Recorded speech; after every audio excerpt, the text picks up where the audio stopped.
हमें बचपन से सिखाया जाता है कि ठोकर खा के आदमी सीखता है। मेरा थोड़ा सा डिफरेंट व्यू है इसमें, क्योंकि विषम परिस्थिति से हम भी बाहर निकले, मोशन ने बहुत संघर्ष करा है, उसकी टीम ने बहुत संघर्ष करा है, हम भी नॉर्मल फैमिली से आते हैं। एक बात ध्यान रखना कि ठोकर खा के सीखते हैं, बात सच्चाई है, पर ऐसी ठोकर मत खाइए जो आपके आजू बाजू सबने खाई है। हमें दूसरों की ठोकर से सीखना, जो गलती आज इसने करी आज आप दोहराओगे, या जो गलती मैंने करी वो आप दोहराओगे, तो फिर हमारे से पढ़ने का या सुनने का कोई फायदा। बहुत बढ़िया सर, बहुत बढ़िया। मैं तो कह रहा हूं ऐसी गलती लाइए जो किसी, ऐसी ठोकर खाइए जो किसी ने खाई ना हो, तब तो फायदा है। क्या बात है, वाह। अगर आपके आजू बाजू, आज हम बिजनेस कर रहे हैं या हम कोचिंग चला रहे हैं या हम बहुत सारी चीजें कर रहे हैं, हम भी सोचते हैं क्या हमें कोई भी दूसरा व्यक्ति को कुछ अच्छा कर रहा है, क्या हमें उसे ग्रहण करना चाहिए? हाँ, हमारी खुद की बातों से भी हमें सीखना चाहिए, और जो दूसरों ने गलतियां करी है वो हमें दोहरानी।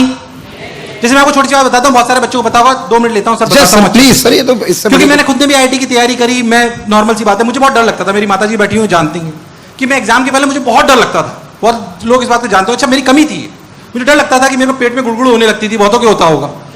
मैं आईआईटी स्क्रीनिंग देने के, आप मान लो सुबह 9 बजे एग्जाम है, सुबह 6:30 बजे मैं उल्टी कर रहा हूँ, क्योंकि डर लगता है। दैट इज एंजाइटी, जस्ट और नो। ऐसा कईयों के साथ होता है, मुझे बहुत होता था ऐसा।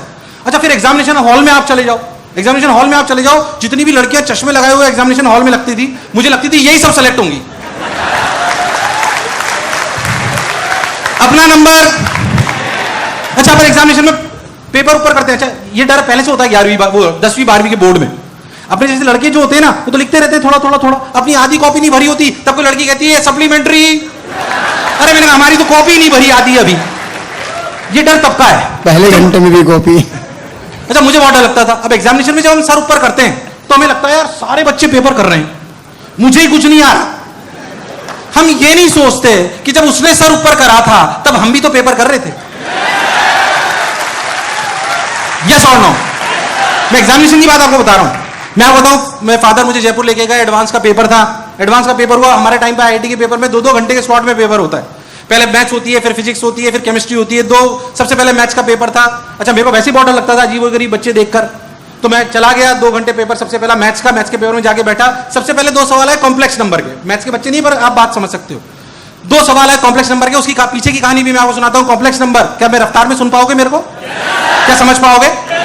पर पॉइंट तक आपको ले जाऊंगा। कॉम्प्लेक्स नंबर मुझे पढ़ाया गया था, जब सबसे पहले पढ़ाया गया था मैंने बहुत बढ़िया पढ़ा, मुझे बहुत अच्छे समझ में आया, पर मैंने एक ही गलती करी कि मैंने उसके नोट्स नहीं बनाए और शीट के आंसर सॉल्यूशन मेंटेन नहीं करे। जब रिवीजन करने की बारी आई तो मुझे कुछ पता नहीं पड़ा, मैंने दूसरी कोई किताब खरीद ली, दूसरी किताब करके उसको कॉम्प्लेक्स नंबर को पढ़ लिया, और पढ़ने के बाद मेरा सब कुछ पूरा चैप्टर खराब हो गया जो मुझे पहले बहुत अच्छे से आता था।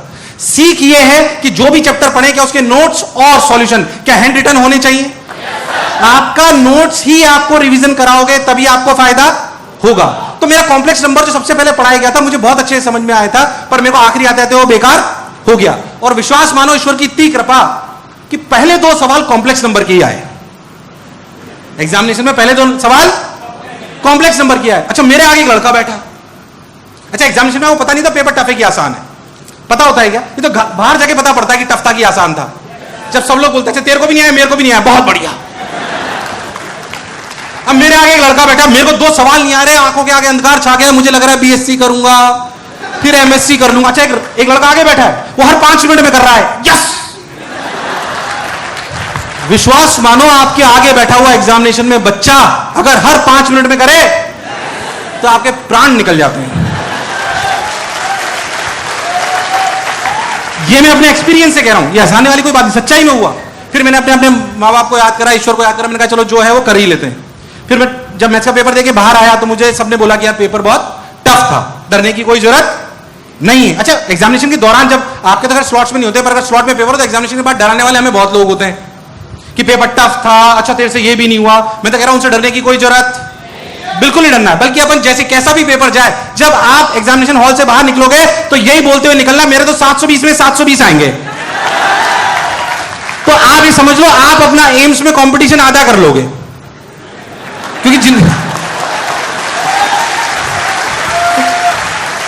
यार ये कोई पेपर था, पेपर की कोई क्वालिटी नहीं थी, मेरे तो 720 में 720 आएंगे। तो जिसके बेचारे के 600 आ रहे होंगे वो सोचेगा मैंने एम्स का पेपर नहीं देना, तो कंपटीशन वैसे ही कम हो जाएगा। और कोई ऐसा बोलते हुए सुन लो किसी बच्चे को तो याद रखना वो मेरे से मिलके आया। इसलिए घबराने की आवश्यकता